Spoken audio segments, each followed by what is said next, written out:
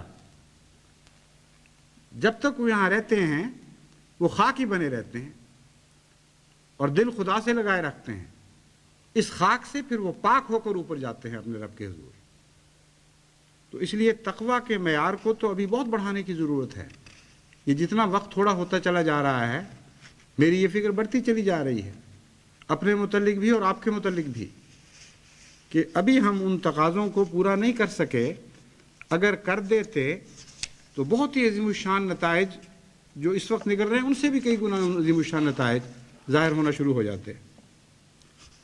حضرت مسیح موعود علیہ السلام نے اس مضمون پر نظم میں بھی اور نثر میں بھی اتنی روشنی ڈالی ہے کہ میں نے موازنہ تو نہیں کیا، لیکن میرا اندازہ ہے اگر احمدی محقق موازنہ کر کے دیکھیں تو گزشتہ صدیوں کے جتنے مجددین اور بڑے چوٹی کے علماء اکابر ہیں، ان کے کلام میں آپ کو اجتماعی طور پر بھی اتنا زور تقویٰ پر نظر نہیں آئے گا۔ بھری پڑی ہیں حضرت مسیح موعود علیہ السلام کی عبارتیں، آپ کا نظمیہ منظوم کلام، آپ کی نثر، آپ کے ملفوظات، جس میں صرف تقویٰ کے اوپر زور نہیں بلکہ اس کی باریک تجزیہ کر کے باریک سے باریک خطرات سے بھی آگاہ فرمایا گیا ہے، اس کے نفیس تر پہلوؤں پر بھی روشنی ڈالی گئی ہے، اور عارف باللہ کے سوا کوئی اس مضمون کو کھول نہیں سکتا جس طرح حضرت مسیح موعود علیہ السلام نے کھولا ہے۔ فرماتے ہیں ہر ایک نیکی کی جڑ یہ اتقاء ہے، اگر یہ جڑ رہی سب کچھ رہا ہے، یہی ایک فخر شان اولیاء ہے، بجز تقویٰ زیادت ان میں کیا ہے۔ اولیاء کی شان بھی سمجھا دی۔ خام خواہ لوگ مروب ہو رہے ہوتے ہیں کہ پتہ نہیں کیا چیز ہے، کیسا عمدہ تجزیہ ہے، بجز تقویٰ زیادت ان میں کیا ہے۔ تقویٰ ہی ہے نا، ورنہ یہ نہیں ہے کہ وہ عجیب و غریب کرشمے دکھانے والی طاقتیں ان میں موجود ہیں، مردوں کو زندہ کرنے والے یا حیرت انگیز نشان دنیا کو دکھانے والے، ان چیزوں میں کوئی حقیقت نہیں۔ بجز تقویٰ زیادت ان میں کیا ہے، اگر کچھ برتری ہے تو سوائے تقویٰ کے اور کچھ نہیں ہے۔ ان اکرمکم عند اللہ اتقاکم کا مضمون آپ نے نظمایا ہے۔ ڈرو یارو کہ وہ بینا خدا ہے، اگر سوچو یہی دارالجزا ہے۔ تقویٰ کا جو فقدان ہے اس کے نتیجے میں اگر آپ غور کرنے والے ہوں تو آپ کو اسی دنیا میں ساتھ ساتھ اس کی جزا یعنی سزا کی شکل میں اس کی جزا ملنی شروع ہو جاتی ہے، اسی لیے اس کو دارالجزا کہتے ہیں۔ مجھے تقویٰ سے اس نے یہ جزا دی، فسبحان الذی اخذ العادی، کہ مجھے جو اس مقام پر کھڑا کیا ہے یہ تقویٰ کے نتیجے میں کھڑا کیا ہے۔ عجب گوہر ہے جس کا نام تقویٰ، مبارک وہ ہے جس کا کام تقویٰ، سنو ہے حاصل اسلام تقویٰ، خدا کا عشق میں اور جام تقویٰ، مسلمانوں بناؤ تام تقویٰ، کہاں ایمان اگر ہے خام تقویٰ، یہ دولت تو نے مجھ کو اے خدا دی، فسبحان الذی اخذ العادی۔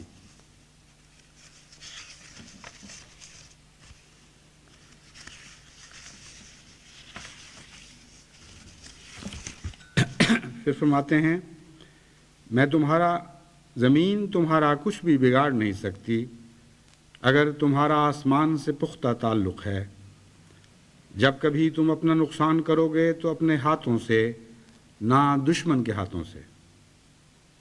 اگر تمہاری زمینی عزت ساری جاتی رہے تو خدا تمہیں ایک لازوال عزت آسمان پر دے گا، سو تم اس کو مت چھوڑو، اور ضرور ہے کہ تم دکھ دیے جاؤ اور اپنی کئی امیدوں سے بے نصیب کیے جاؤ، سو ان صورتوں سے تم دلگیر مت ہو، کیونکہ تمہارا خدا تمہیں آزماتا ہے۔ تمہارا خدا تمہیں آزماتا ہے کہ تم اس کی راہ میں ثابت قدم ہو یا نہیں۔ اگر تم چاہتے ہو کہ آسمان پر فرشتے بھی تمہاری تعریف کریں تو تم ماریں کھاؤ اور خوش رہو، اور گالیاں سنو اور شکر کرو، اور ناکامیاں دیکھو اور پیوند مت توڑو۔ یہ وہ پیمانہ ہے جو حضرت مسیح موعود علیہ الصلوۃ والسلام نے ہمارے سامنے رکھا۔ اب کیا پاکستان کی جماعت اس پیمانے پر پورا نہیں اتر رہی؟ کتنی گالیاں ہیں جو ان کو دن رات دی جاتی ہیں، کتنے دکھ ہیں جو ان کو پہنچائے جا رہے ہیں، کتنی کڑی تکلیفوں کی آزمائشیں ہیں جن میں وہ مبتلا کیے جا رہے ہیں، اور اس کے باوجود خدا گواہ ہے کہ انہوں نے پیوند نہیں توڑا اور اپنے پیوند میں مضبوط سے مضبوط تر ہوتے چلے جا رہے ہیں۔ ایسی پیاری جماعت کے متعلق وہ کہے اپنے ذاتی ایک چھوٹے سے مشاہدے کے نتیجے میں کہ بڑے غیر متقی اور خدا سے دور اور ظالم اور سفاک اور منافق ہیں، تو پھر دنیا میں باقی کہیں بھی کوئی حق کا نشان تک آپ کو دکھائی نہیں دے گا۔ فرماتے ہیں تم خدا کی آخری جماعت ہو، سو وہ نیک عمل دکھلاؤ جو اپنے کمال میں انتہائی درجے پر ہو۔ ہر ایک جو تم میں سست ہو جائے گا وہ ایک گندی چیز کی طرح جماعت سے باہر پھینک دیا جائے گا۔ جب خدا نے یہ ذمہ داری اپنے اوپر لے لی ہے تو پھر بے وجہ اتنی زیادہ وہ باتیں اپنے ہاتھ میں لینے کی ضرورت ہی کوئی نہیں جن کا خدا خود ذمہ دار ہو چکا ہے۔ فرماتے ہیں اللہ تعالیٰ نے خبر دی ہے کہ وہ خدا تعالیٰ خود ذمہ دار ہے، گندوں کو آہستہ آہستہ نکال کر باہر پھینکتا چلا جائے گا، اور یہ نمونہ ہم روز دیکھ رہے ہیں، ایک جاری نمونہ ہے۔ بہت سے ایسے ہیں جو بظاہر نیک انجام کی طرف بڑھ رہے تھے لیکن دل میں گندگی تھی، اللہ تعالیٰ نے آخری وقت میں ان کو نیک انجام سے محروم کر دیا۔ دیکھو وہ ایک گندی چیز کی طرح جماعت سے باہر پھینک دیا جائے گا اور حسرت سے مرے گا اور خدا کا کچھ بگاڑ نہ سکے گا۔ دیکھو میں بہت خوشی سے خبر دیتا ہوں کہ تمہارا خدا در حقیقت موجود ہے، اگرچہ سب اسی کی مخلوق ہے، لیکن وہ اس شخص کو چن لیتا ہے جو اس کو چنتا ہے، وہ اس کے پاس آ جاتا ہے جو اس کے پاس جاتا ہے، جو اس کو عزت دیتا ہے وہ اس کو بھی عزت دیتا ہے۔ بس اللہ تعالیٰ سے اپنے تقویٰ کا تعلق مضبوط تر کرتے چلے جائیں اور اپنے تقویٰ کی فکر کریں اور اپنی اولاد کے تقویٰ کی فکر کریں۔ وہ آپ کی اپنی ذات میں داخل ہے، اسی لیے وہ قرآن کریم کی جو آیت میں نے آپ کے سامنے تلاوت کی اس میں یہ لطیف مضمون بھی بیان فرما دیا کہ اگر تمہیں حقیقتاً سوسائٹی کی اصلاح کی فکر ہے تو اپنی اولاد پر پہلے کام کرو، اس کے لیے دعائیں کرو، اس کے لیے اصلاح کی کوشش کرو۔ اگر تم ایسا کرتے ہو تو تمہارے دل کی سچائی کم سے کم ثابت ہو جائے گی۔ تم اس بات کے اہل ہوگے کہ غیروں کو بھی نصیحت کرو، ان کے اندر بھی کمزوریاں اگر ہیں تو دور کرنے کی کوشش کرو۔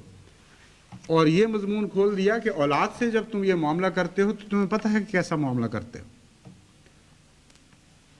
کیسی اس میں سنجیدگی پائی جاتی ہے، اور اس سنجیدگی کے نتیجے میں پھر اللہ تعالیٰ اس اولاد میں تبدیلیاں بھی پیدا کرتا ہے۔ اگر غیر سنجیدہ ہوتے ہو اور محض دکھاوا ہے تو اس پر کوئی بھی اثر نہیں پڑتا، تمہارا رخ کسی اور طرف ہے، اولاد کا کسی اور طرف ہے۔ اور اگر اولاد کی حقیقی پرواہ نہیں اور غیروں پر ظلم کرنے پر آمادہ ہو تو پھر تمہارا تقویٰ نہیں ہے۔ اس لیے اپنی اولاد کا جو پہلو ہے اس کو نہ بھولیں۔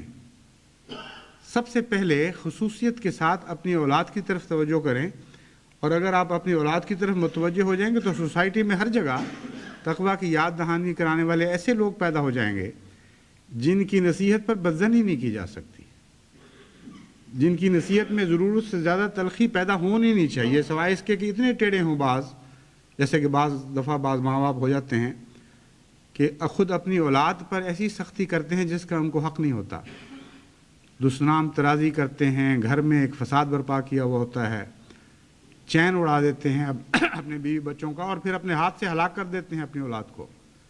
ایسے بھی ہیں جن کے متعلق قرآن کریم نے فرمایا وَلَا تَقْتُلُوا أَوْلَادَكُمْ، کہ اپنی اولاد کو خود اپنے ہاتھوں سے قتل نہ کیا کرو۔ مگر یہ عمومی قانون نہیں ہے، بھاری اکثریت انسانوں کی ایسی ہے جو اولاد کے متعلق نہ واجب سختی پر آسانی سے آمادہ نہیں ہوگی. اس لیے وہاں آپ کو پریکٹس کرنے کا موقع مل جائے گا تقویٰ کی، یعنی تقویٰ پیدا کرنے کی پریکٹس کرنے کا موقع مل جائے گا. اگر وہاں آپ سیکھ لیں کہ کس طرح تقویٰ پیدا کیا جاتا ہے، کس طرح اصلاح کی جاتی ہے، تو پھر نسبتاً بہتر آپ زیادہ اہل ہو جائیں گے آپ اپنے گرد و پیش کی اصلاح کا بھی. لیکن بہرحال جیسا کہ میں نے کھول کے بیان کیا ہے، اصلاح سے کا مضمون بالکل اور ہے. اصلاح کے مضمون میں تان و تشنیع نہیں پائے جاتے، اس میں غصہ نہیں ہوتا، اس میں دکھ دینا نہیں ہوتا بلکہ دکھ اٹھانا ہوتا ہے. اتنا نمایاں فرق ہے اس میں کہ کوئی نابینا ہو تو اس کو یہ دکھائی نہیں دے گا، ورنہ حقیقت میں یہ فرق بالکل واضح ہے.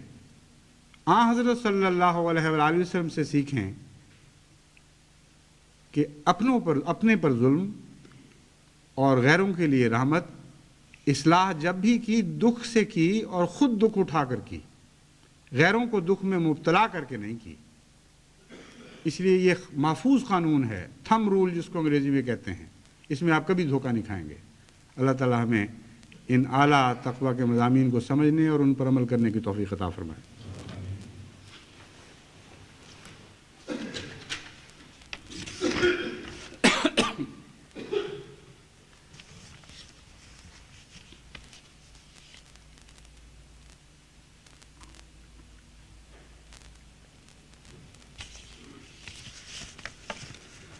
الحمد لله نحمده ونستعينه ونستغفره ونؤمن به ونتوكل عليه ونعوذ بالله من شرور أنفسنا ومن سيئات أعمالنا من يهده الله فلا مضل له ومن يضلله فلا هادي له ونشهد أن لا إله إلا الله وحده لا شريك له ونشهد أن محمدا عبده ورسوله. آج کچھ نماز جنازہ غائب، کچھ احباب کی اور خواتین کی نماز جنازہ غائب ہوگی جمعہ کے مان بعد. ایک ہمارے وقف جدید کے پرانے کارکن، بہت ہی مخلص فدائی دوست تھے، جمع دار صوبے دار شرافت احمد صاحب. ان کی اہلیہ مکرمہ رشیدہ بیگم صاحبہ کچھ عرصہ کافی علیل رہ کر اب وفات پا گئی ہیں، اللہ سے اطلاع ملی ہے. عزیزہ حاجرہ بی بی صاحبہ، عزیزہ حاجرہ بی بی یہ بہت چھوٹی سی ایک بچی تھی، بہت ہی پیاری اور بہت محبت کی، نیکی کی باتیں کرنے والی. 3 سال کی عمر تھی صرف، لیکن بڑی ذہین، جماعت سے بہت پیار کرتی تھی. یہ ہمارے محمود افضل بٹ جو بہت ہی اچھے خدا کے فضل سے کامیاب داعی اللہ ہیں کرائڈن کی جماعت کے، ان کی بھتیجی ہے. اور اچانک یہ حادثے کا شکار ہو گئی، غالباً کنویں میں گری یا کہیں جھانکتے جھانکتے، بہرحال حادثے کے نتیجے میں وفات پا گئی. اور بڑا گہرا صدمہ ہے ان کے ماں باپ کو، عزیزوں کو، کیونکہ بچی بہت پیاری تھی. ان کے لیے بھی دعا کریں. اس کی تو خیر خدا تعالیٰ نے مغفرت کے سامان خود ہی فرمائے ہوئے ہیں.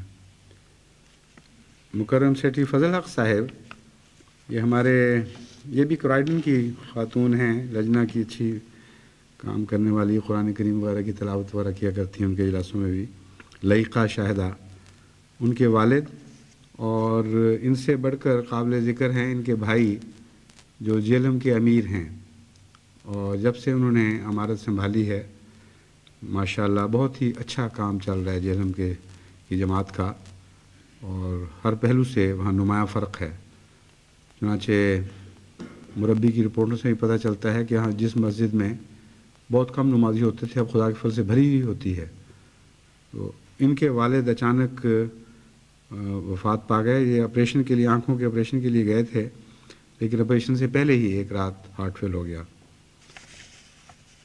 چودھری محمود نعمت اللہ صاحب سمن آباد لاہور میں، چودھری اللہ بخش صاحب جو برادر اصغر چودھری عنایت اللہ صاحب احمدی سابق مبلغ تنزانیہ ہیں، ان کا بچہ کس طرح وفات پائی؟ اس نے حادثہ ہوا تھا، فالج تھا؟ اچھا.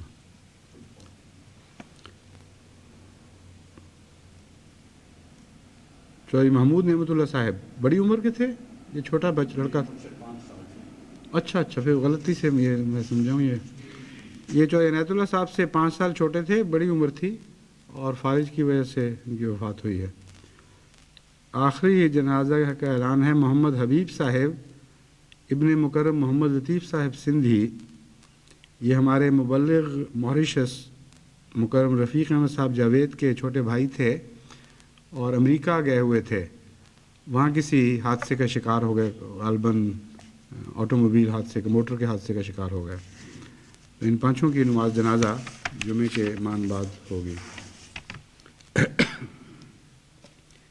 عباد اللہ رحمکم اللہ، ان اللہ یامر بالعدل والاحسان وایتاء ذی القربى وینہی عن الفحشاء والمنکر والبغی یعظکم لعلکم تذکرون. اذکروا اللہ یذکرکم وادعوہ یستجب لکم ولذکر اللہ اکبر.